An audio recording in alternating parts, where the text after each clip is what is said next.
principal here. And we are super proud to be able to host the 6th Congressional District's Congressman Salinas for this town hall. McMinnville High School has a long, proud history. We're proud of a lot of things.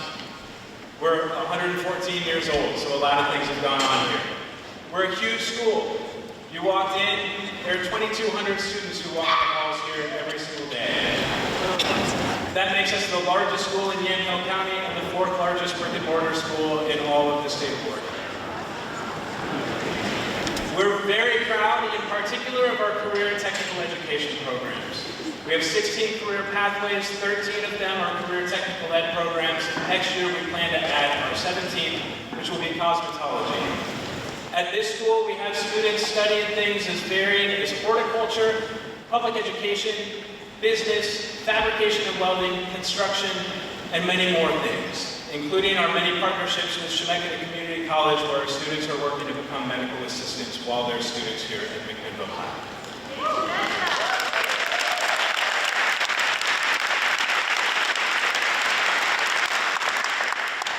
But if we're proud of anything, we're proud of the deep and abiding kindness of our students, one of whom is here with us tonight. Here's Perla Mendoza-Morphine. She's here tonight to lead us in the Pledge of Allegiance. Please stand if you are able and follow along.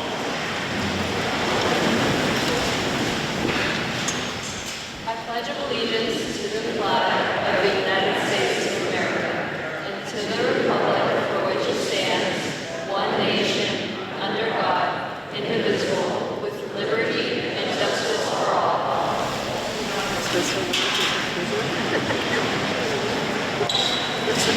Real quickly, thank you, Perla.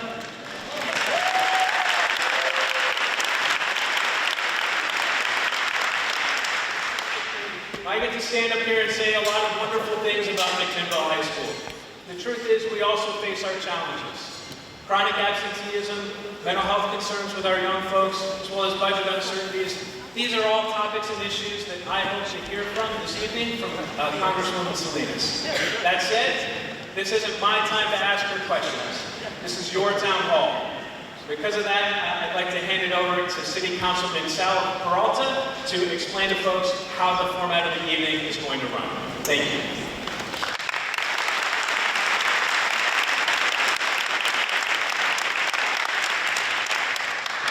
Thank you, Dave. Excuse me. First, I really want to say how much I appreciate everybody being here today. I appreciate Congresswoman. Can you hear me now? Okay. All right, thank you, Dave. I appreciate everyone being here today, and I appreciate Congresswoman Salinas and our team for bringing us here this evening and taking the time to hear from folks in our community. Thank you, Mac High, for hosting us this evening. I saw a few elected officials in the audience today, Carlton Mayor Linda Watkins and Dayton Mayor Annette Madrid. Can you please stand and be recognized?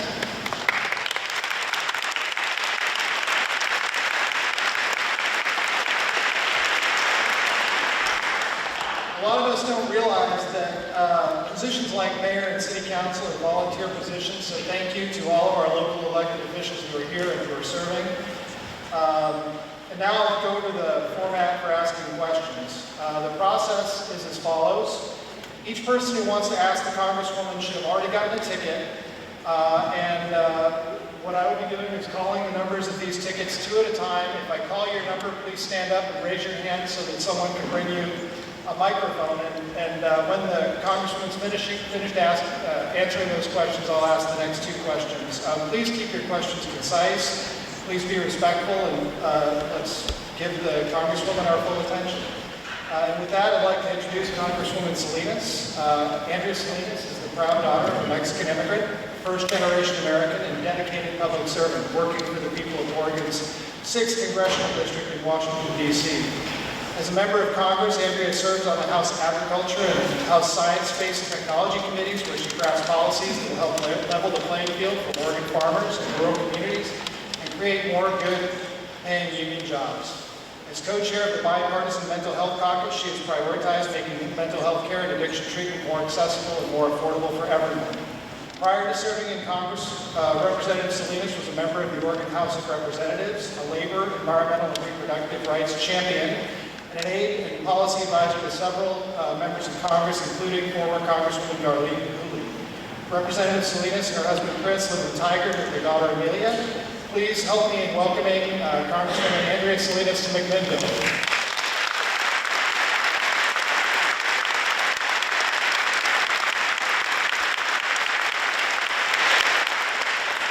Good evening, everyone, and thank you again to Principal Furman, to McMinnville High, and to Councilor Peralta for the introduction, and thank you all for coming out. I know it's dinner time, you could be with your families right now. Hopefully some of you are here with your families. I love that we are all engaging in civil discussion right now. I'm going to just say a few things. I really do want to get to questions, but showing up tonight really is the first step in all of this. I'm really intent on listening. I'm taking back ideas too. The things that you tell me, the questions that you ask generate ideas for me and my staff and my other colleagues.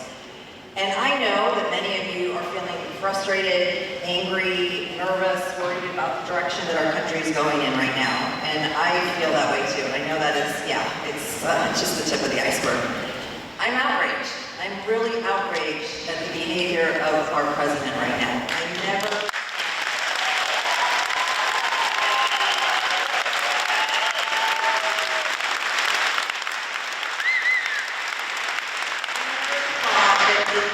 United States of America, where I know Yamhill County did not vote for me, but I am still fighting for every single person here in Yamhill County.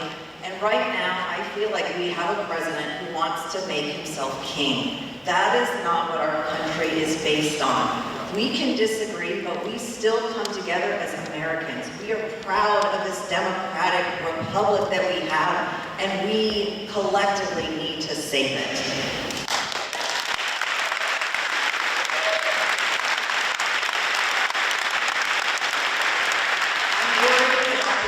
Fight that we're going to see here. And that fight is going to be around three big programs: Medicaid, Medicare, and Social Security. And I'm really concerned about the Musk-Trump administration attacks on healthcare, Medicaid in particular. I didn't actually get to see these posters that my staff put up, so I'm going to look real quick. Okay. So it's there to show you that this is going to be the next big fight, as I mentioned. Oregonians receive health care through Oregon Health Plan. About a third of us do.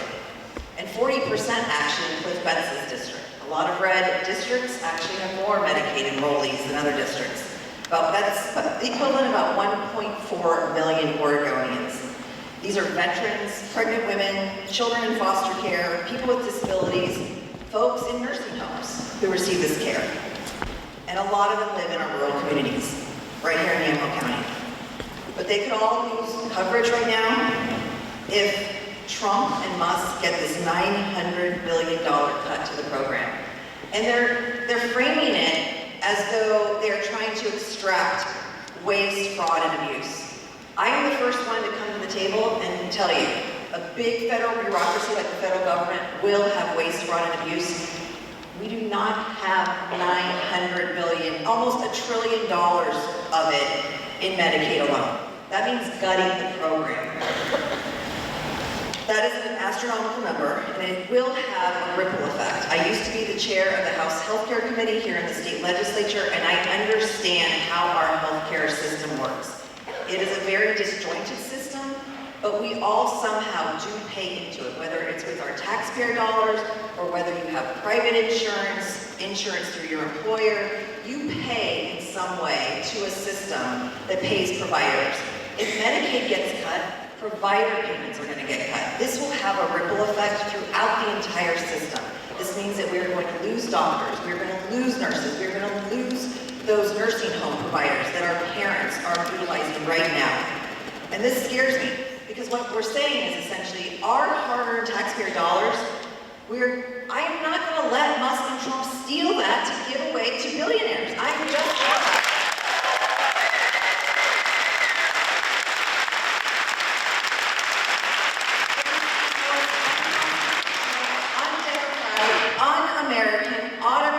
takeover this country has ever seen. And this is absolutely not what the people voted voted for, even those that voted for him. I know they did not vote for this. And you're probably asking, what are you doing about it then? So, as a member of the House of Representatives, in the minority, right? Democrats do not have the majority right now. We do have a few tools, and I've been using all of them.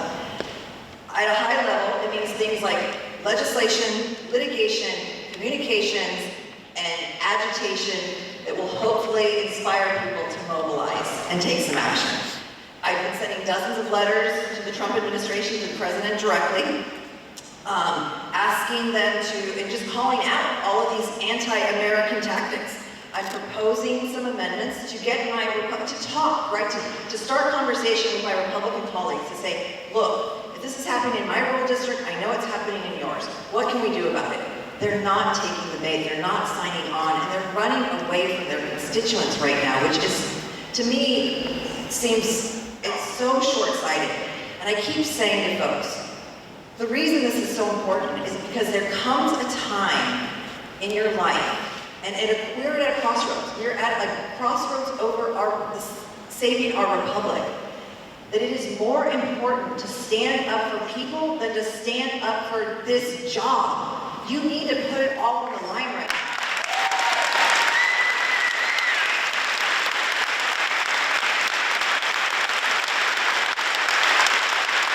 Again, why it is so important for me to hear from you tonight so that I know what is in your best interest, right? I don't want to be making things up. I want to hear directly from you. And of course, I'm voting on any bills like what I thought was a terrible spending package that will hurt families, veterans across America. I voted no. It's plain and simple. Our entire delegation voted no.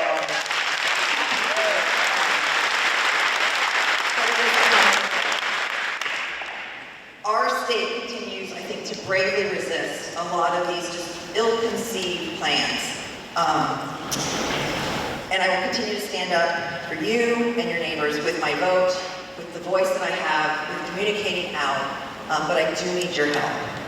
Litigation is obviously another way that we can fight back, and right now I keep saying the courts are pretty much our only immediate backstop, and we're relying on them.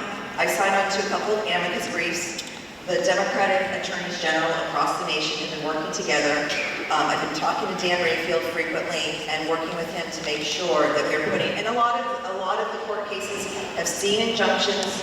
We've seen the court, I mean, even the Chief Justice today stood up.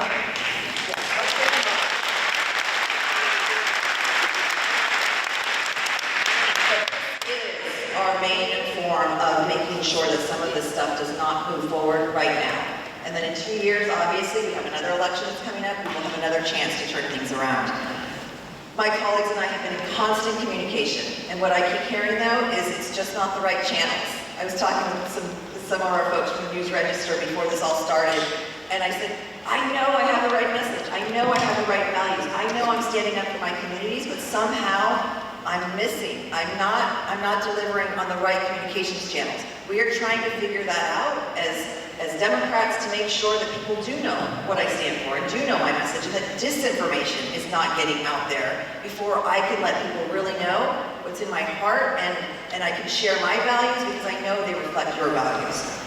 Finally, mobilization. As some of you probably saw, back to communications too.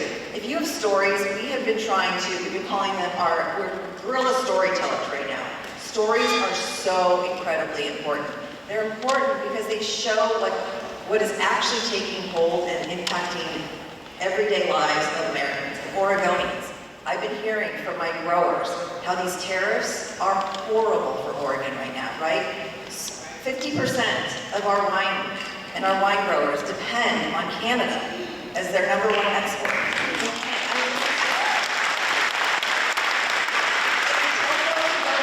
The wine industry, I'm like, this isn't about some big estate in California or some bougie, women going out, to the girls' retreat. This is about my growers. This is about the workers. This is about our local economies. This is about everybody who depends on all of it, about our local school districts who depend on those local economies. It is an ecosystem that we all depend on. So this is not about a fight with one of our largest trading partners.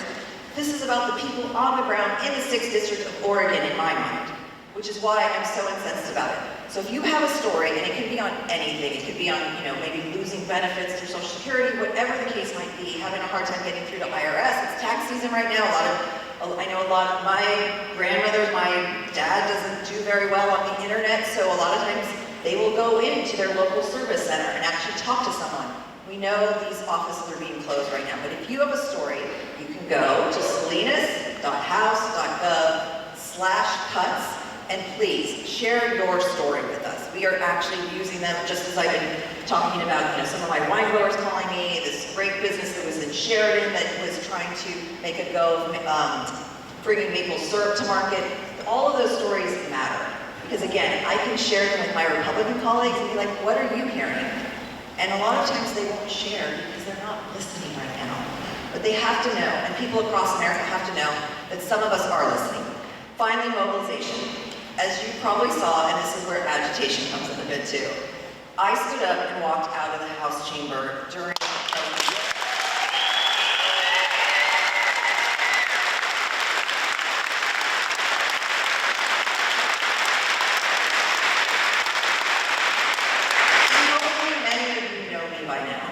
I'm not a bomb thrower. I work across the aisle. I do my part to reach out. I don't do this. I'm so uncomfortable in front of the camera. I'm not one of those people with my cell phone in front of my face all the time. That's so unnatural to me. That's not why I did it. I did it for all of you. As I was sitting there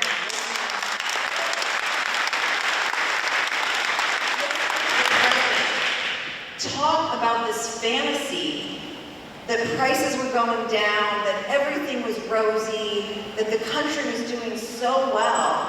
And I thought, there's no way in hell I'm going to sit here and listen to this fantasy and be complicit in it while he was just spewing on and on. And I felt like I had to stand up for my district, and that is why I did it.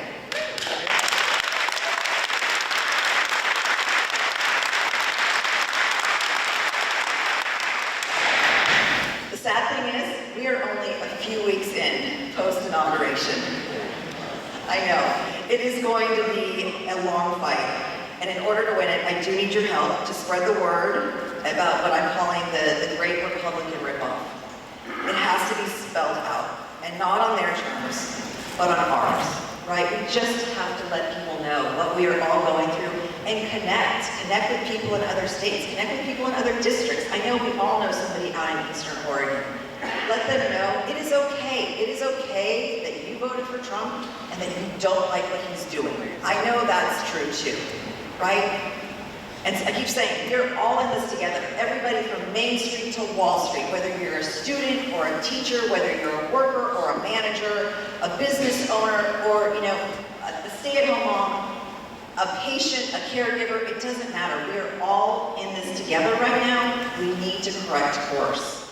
And I know the will of my community and communities just like this across America, we are going to do it. And it starts with venues like tonight. It starts with showing up, making your voices heard, which is why I'm so grateful for all of you to join this town hall. I want you to thank you all again for being here. And then again, just before we get started, I want to remind folks to please be civil and respectful. We can continue to have these types of town hall meetings when we all participate in a civil and respectful way. And with that, I will pass it over to the councilman to start our number. So thank you all.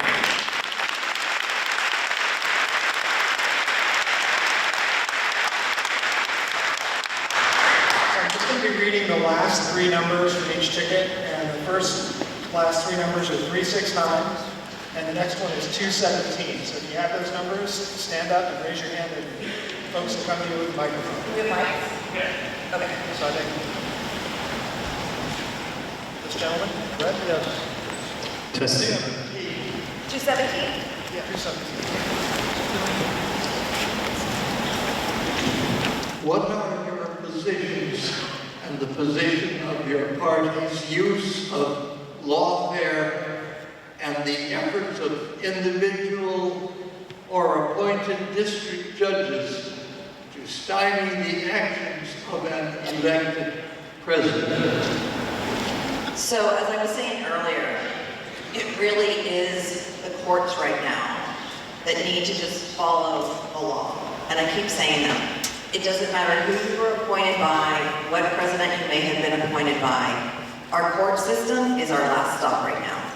And I've even been asking if any of you are part of the judicial system, right? We are a co-equal. I always like to take it back, just to remind folks, right? Our civics, I'm sure Perla knows this, but just to remind folks, it's been a while since I've been in school.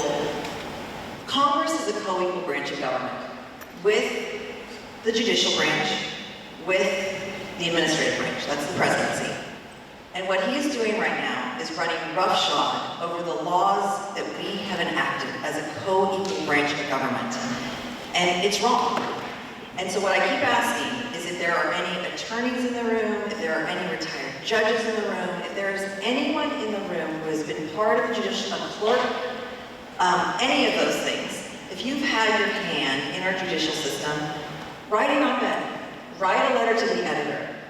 I was really surprised and rather impressed by Justice Roberts by basically saying, no, you have to abide by the law. We are a country that follows the rule of law. And once we stop doing that, our republic falls apart. And that is why we're actually facing a constitutional crisis. We're not there yet, but the more we can just urge, and I know that judges are they're not supposed to be political, and they should not be political, and I admire that, and I want to adhere to that, but they do listen, and they do read. So if folks know, again, if you feel willing to write an op-ed that just encourages our judicial system to continue to follow the law, we can weather this. Next two will be 241 and 342. What was the previous one? 241. That was 369? yeah. Oh, sorry. Hi. You brought up about Medicaid and Medicare. And at least a third of Oregonians, as you mentioned, are on Medicaid. And by your map there, those areas highlighted in red are probably the worst affected. I'm wondering though, like looking towards the future, what you're proposing for offering alternatives for Medicaid. Because I think the Trump administration is advertising that the best way that they can destroy these institutions is by increasing the dissatisfaction of what is being delivered. And I think a lot of people in these areas on Medicaid do not receive the health care that they need. We don't have enough primary care doctors. We don't have hospitals out in these areas. They're being closed down. And so what is the long-term vision, or what can Democrats offer differently? Because people are going to say, yeah, Medicaid's not working. I know. Get rid of it. Yeah, no, thank you for that question.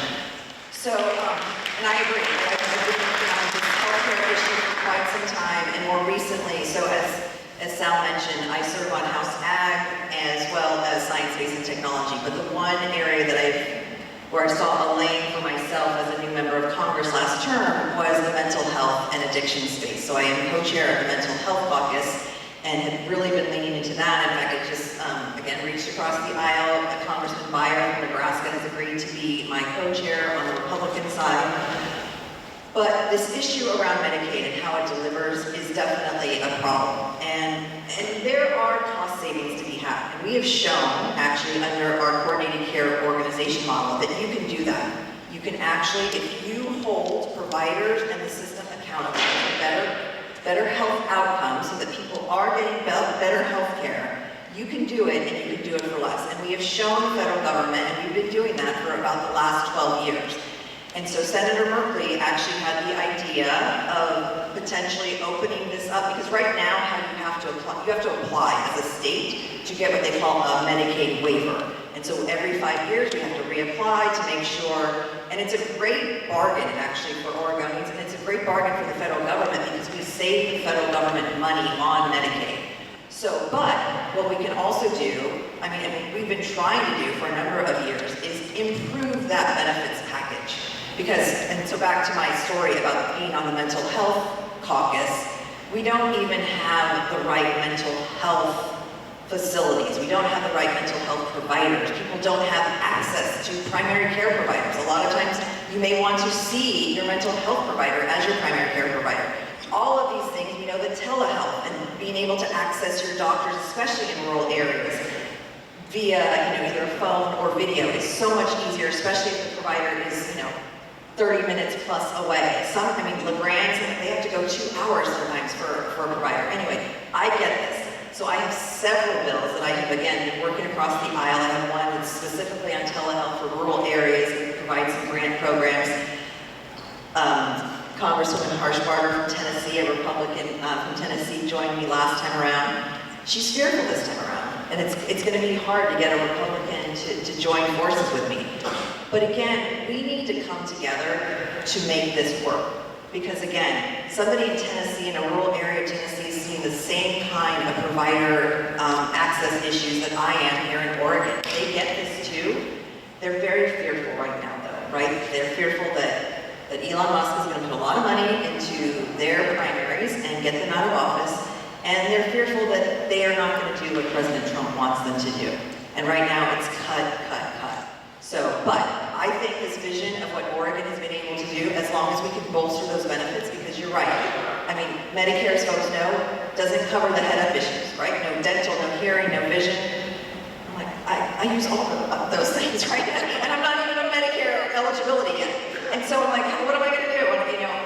So anyway, all of that needs to be improved. I recognize that. I have bills that provide school-based health centers that would be able to, kids would be able to access mental and primary care in their schools when they need it, right? Then maybe we reduce absences, as the principal said. We have some challenges, and again, not just in Oregon, across the United States, we're seeing increased absences. All of those things are so interconnected now, and again, under our Medicaid waiver, we have what they call social determinants of health, which includes things like how do we increase school-based health centers.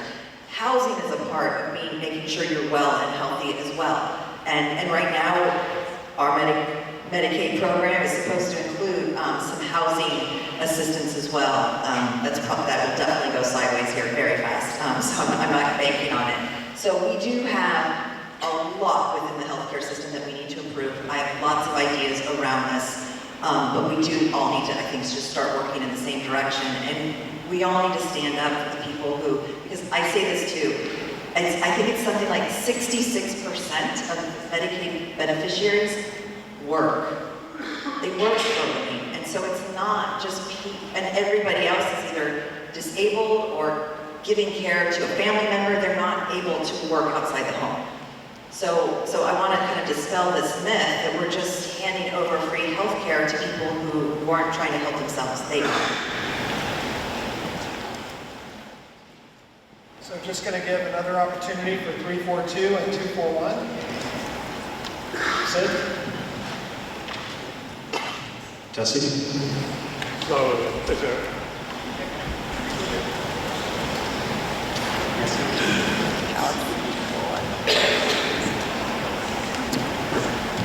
So, Congresswoman, what you've described is really a break of glass moment. And you've been talking about, well, cuts to this program or cuts to that program, and working across the aisle and trying to engage your Republican colleagues. But if this truly is a break of glass moment, which I believe it is, and I believe you believe it is as well, when you look at the abject capitulation of Senator Schumer on the government spending bill, what are you going to do to ensure we have leadership that rises to the moment and doesn't shrink from the moment? That is a 100% fair question. I can tell you, leading up to that vote, I was checking in with my senators. We had heard, and it's just off base, but this is the rationale that they've been using essentially, is that they were afraid that allowing a shutdown would allow Trump to go in and Elon Musk to go in and decide what to reopen, when to reopen it, all of that, which is true. That was a risk.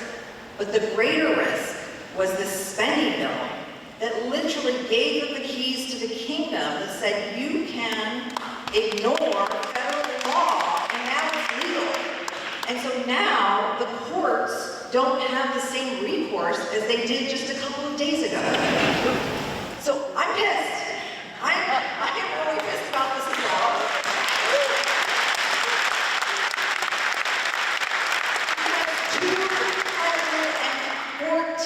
of my colleagues and I voted no. Do you know how hard it is to get 214 people to vote the same way? It's hard, and we did it because we knew that we were going to have to show the Senate that we were serious about this. That was not an easy vote for some people. And so of course I'm pissed. And I have had conversations with my senators. I'm not in the Senate, thank God. But we do need better leadership. And that is what he showed, is that clearly he is not the right person for this moment on the Senate side.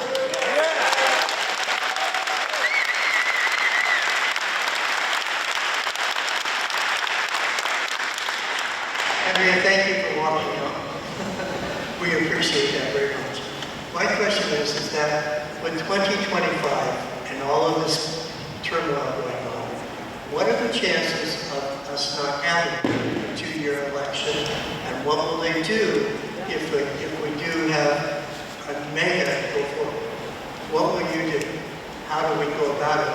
And what can I, as an individual, other than sending emails to Republicans, can I do to help? Thank you. And I get this.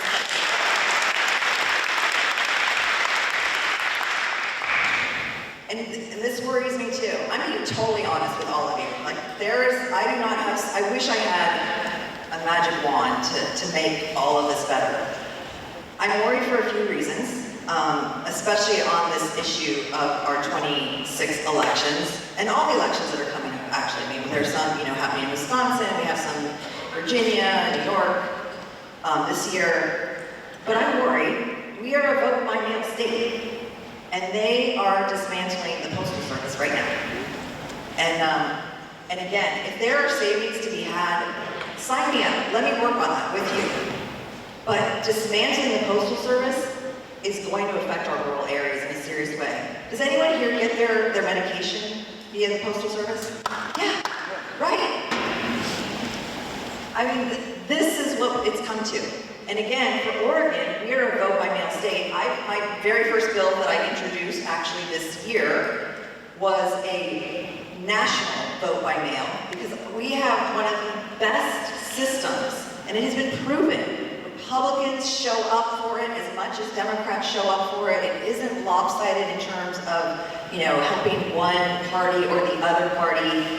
You can't cheat, and access to the ballot box is so easy for everyone.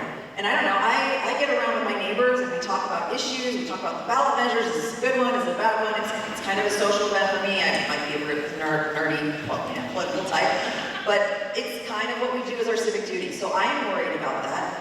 I am also worried going back to the courts. The courts is what will have to save us. And right now, like I said, we've had some, a couple of wins and some injunctions that have stopped some of these things from moving forward. We will definitely, I believe that he's going to challenge the court system and say, now what? What's going to happen if I don't actually adhere to your ruling? Exactly, he is doing it. And so, and there is some recourse. I mean, there are fines. The fines aren't very high. I think Elon Musk could weather any fine, right? So that's problematic. They could take their attorneys and arrest them and essentially incarcerate them. So being in contempt of court is part of it. I'm not an attorney. Is anybody here an attorney that knows all the different processes? And then there are some other things. I don't know what that's going to look like though. And so I too am worried. And this is that constitutional moment. We are at a crisis moment. And so I don't want to give this crowd any more anxiety than I know you have, but I have to be realistic. This is what we are up against. And so that is a good question. What I continue to say though is show up. Show up in every way you can. And you're all doing it right now. So again, thank you. But show up. Show up in your churches, right? Show up at your neighborhood meetings. Show up and talk to people on the other side of the aisle and ask them to share. Ask them to share in a real meaningful way. What does it mean right now, this moment in time, to save our democracy and to save themselves, right? We've never known an autocratic system And it truly will help the very richest of people, and it will further divide the haves and the have-nots. And there are going to be so many of us, and I consider myself in this camp. I am not a rich person. I am going to be right there with you all. But I do feel like with people power, we can defeat this. I know that. I know this country.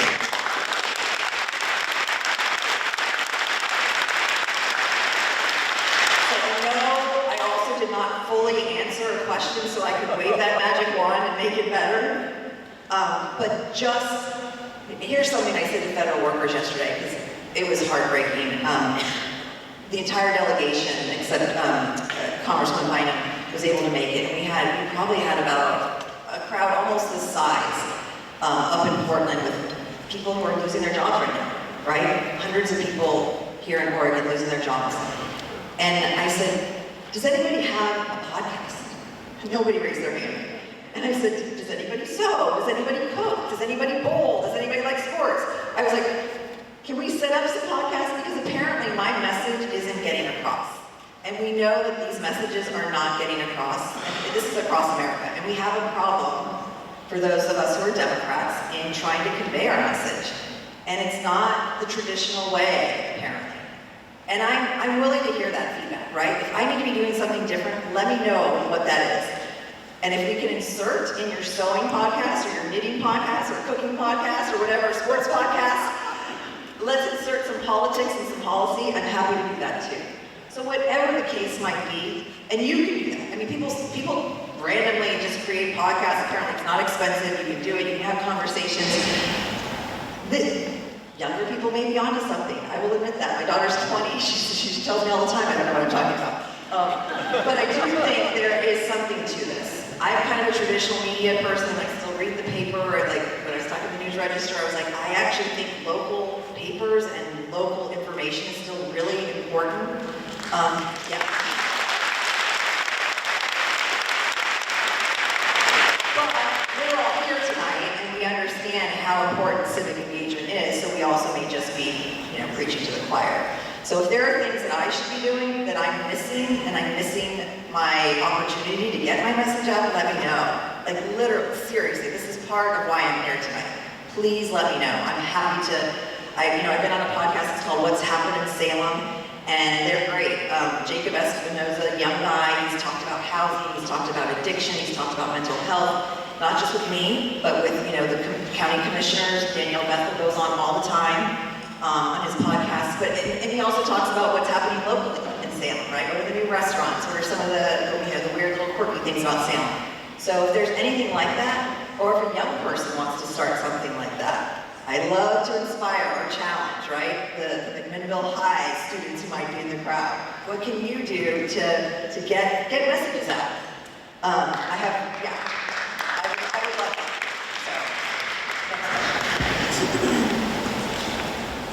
So the next person up will be 388, and the next person on deck will be 239.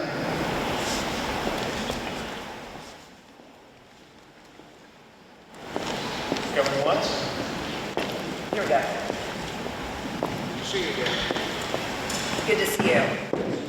On your left. On your left. Do you want to pass it down, Dave?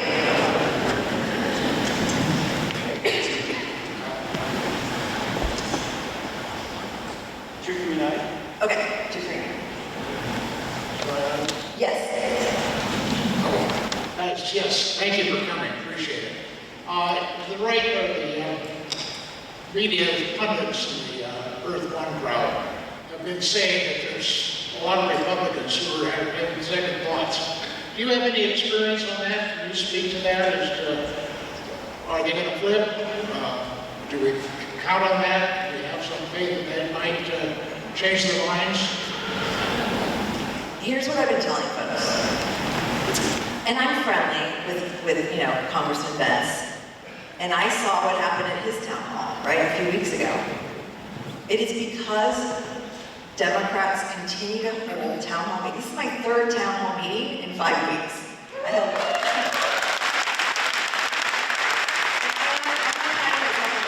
didn't hold one in February, and we had about 700 people in Salem. And then I held one just last week. That was a teletown hall. I was in DC, and there were about 7,000 people on that call for about almost the entire hour, about 45 minutes or more. And then this one tonight. And the reason this kind of showing is so important is because it is being picked up. It is being picked up by press. It is being picked up by other parts of the country, right? Somebody here, I'm sure, will put some clip of this. I know I will. I'll put it on, all my social media channels. And so Republicans in other districts are also seeing this. They're also seeing the hurt of what it means when you had a USDA loan coming and it was suddenly cut off. You can literally lose the family farm because of this. And they know this. And so Republicans are hearing from their constituents. And the more we continue to show up, the more that puts pressure on those Republicans to do the same thing. And they're running right now, and their leadership is telling them, don't hold town halls. Don't hold town halls. We're potentially in a constitutional crisis. You're going to run away from your obligation to show up and communicate with your constituents? Shame on them. Shame on them, yes. Yeah.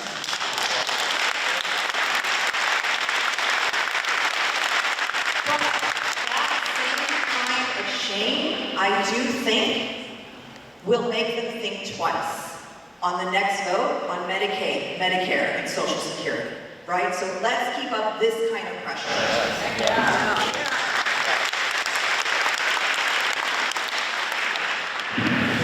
388, last call, okay. So the next two numbers will be 401, that's the first one up, and the next one 216. So 401, hand up.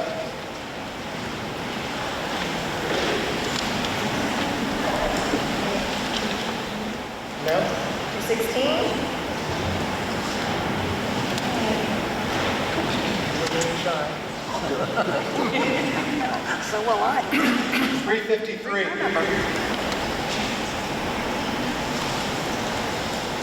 This lady in the back.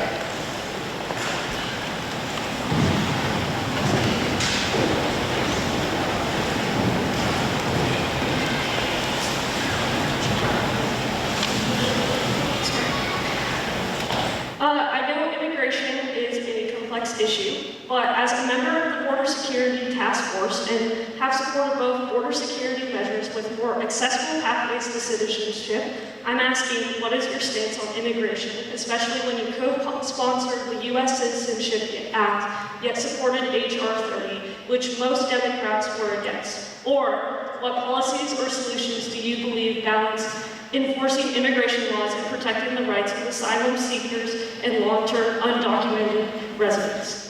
This is absolutely something that I feel like Trump and I both ran on, right?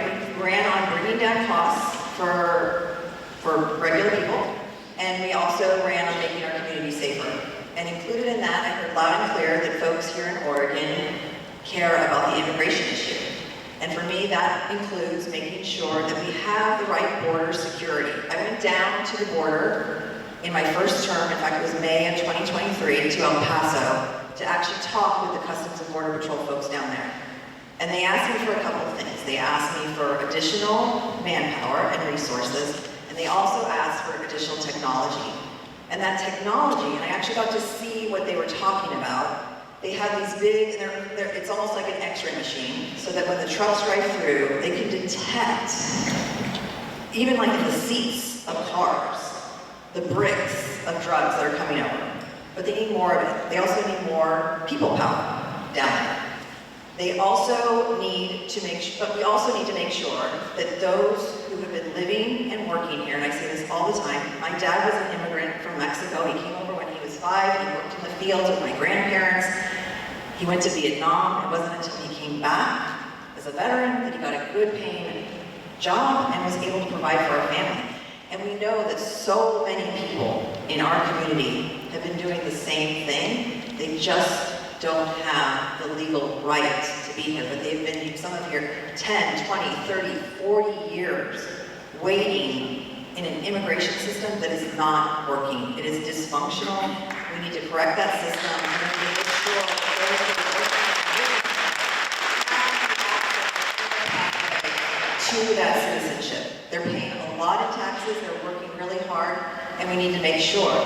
But we also need to make sure that our communities are safe, right? I know that drugs are still coming across. Fentanyl is still, we lose about 5 people every day in the state of Oregon to fentanyl overdose.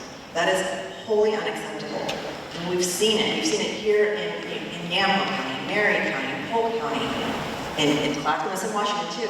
Every single one of my districts has seen this, and it is devastating. It is also why some tariffs and some, I keep saying this, if President Trump were more surgical, there are things that I would be right on board with. He should be taxing product that comes into the United States under $800. This is where a lot of the precursor drugs come from China right now. But he's not taxing it, he's not looking at it. That is all getting a pass. It's things like that that we need to make sure we're working on. And Customs and Border Patrol need additional resources to make sure that they're catching this kind of stuff. But we could absolutely be doing something to make sure that our borders are safe, our communities are safer, we're not losing people to drug and alcohol overdoses, and that we have a community that feels respected and heard. And we do live in a community with immigrants who are working so hard and want to make their life here.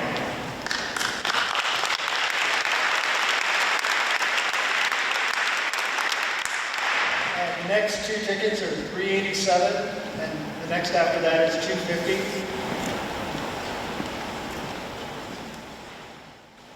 Gentlemen at the top.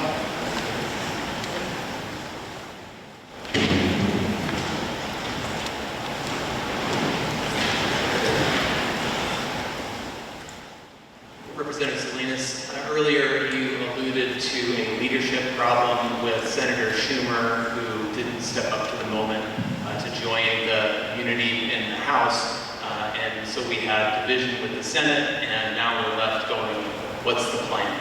So I'm wondering what you and your colleagues are doing to address the leadership crisis in our country so that we have voices that are united and strong, and that create a sense of new direction without demonizing people on the other side.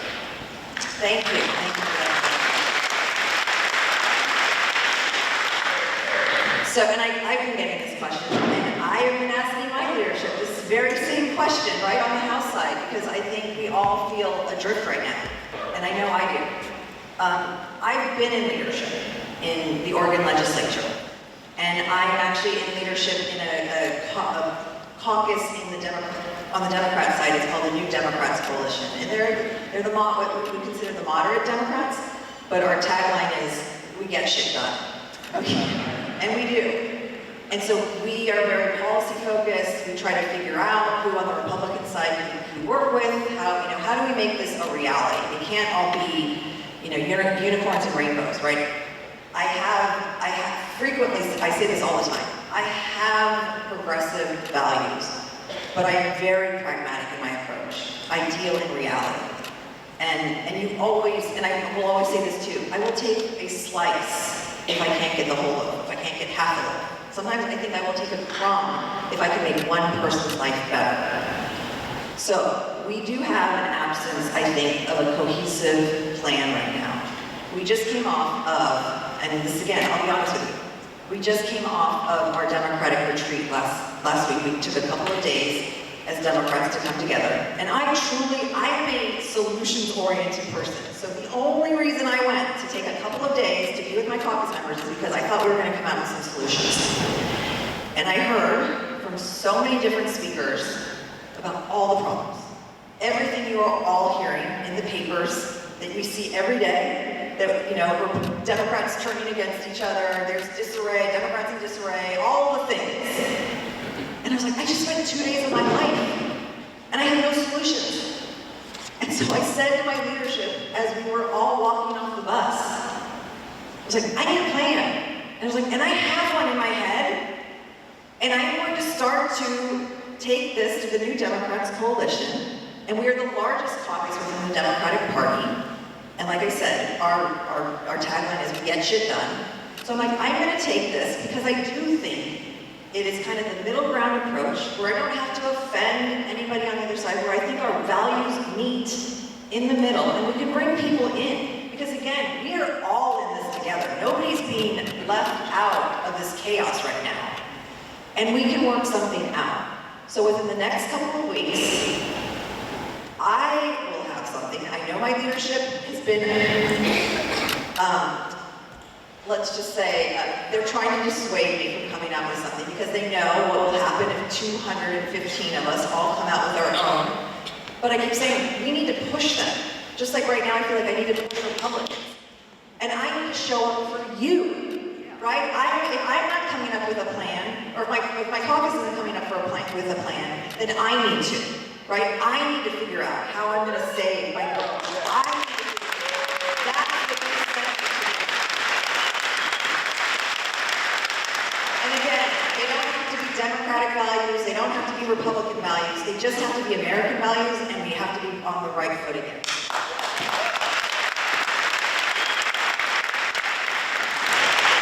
Hi, and I don't mean to beat a dead horse, mine was about Schumer also. I know, I have family in New York, they sat through meetings like this, they had, you know that your congresspeople in New York are closer to their constituents, and so what happened really is driving our young people away from the Democratic Party, or even to feel like they're being represented. So you don't really need to comment. I'm just saying, now you got 3 on it, go back and tell people we're fed up. That's not right.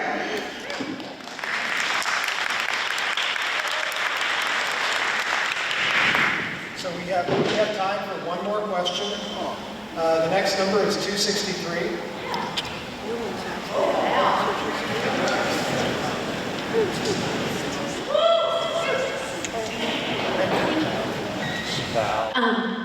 Okay, thank you first of all for being here. Thank you for answering all the questions. My question is sort of about this little thing called conflict of interest. And really the only immigrant in this country that I'm really stressed out about right now, his name is Elon Musk.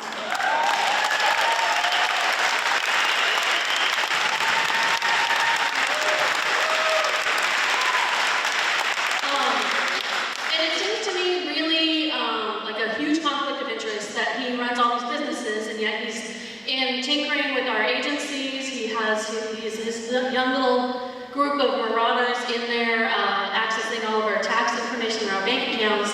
And I'd like to know what the Dems and everybody in government is doing about his access and about what he's doing to our government. Thank you.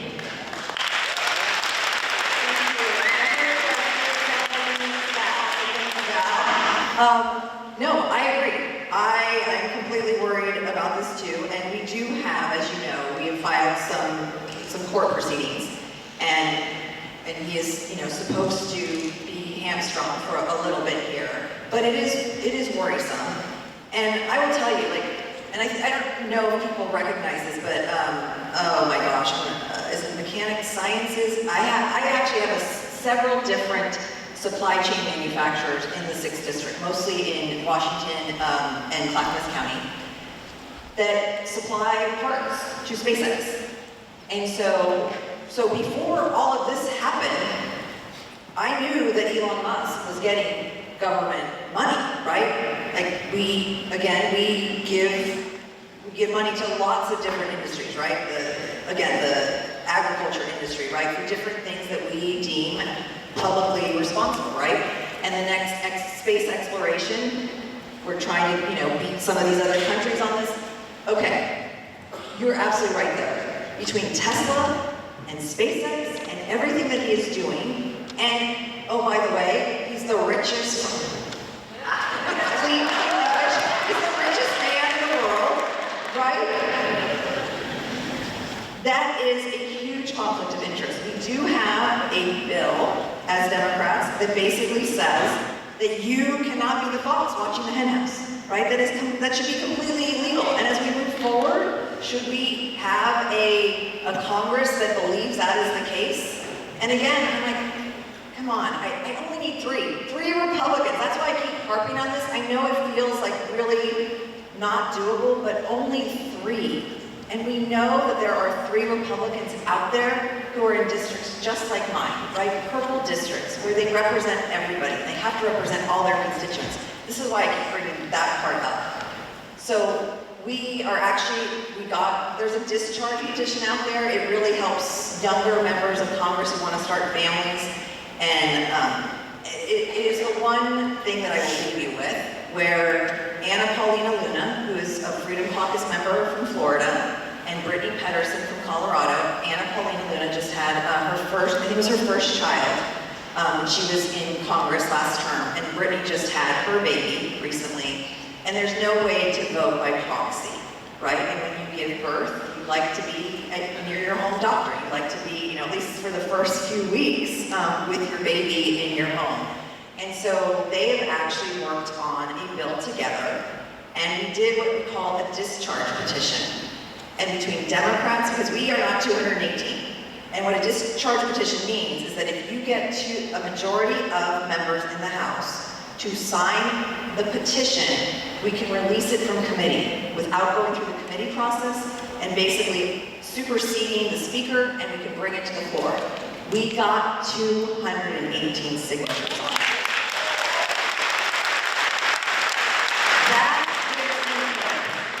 That gives me hope, because there isn't a lot that's happening right now that is bipartisan in Congress. And I think I just mentioned too, I got, Don Bacon, who was in a really tough district in Nebraska. I would hate to see him go. He's a good guy.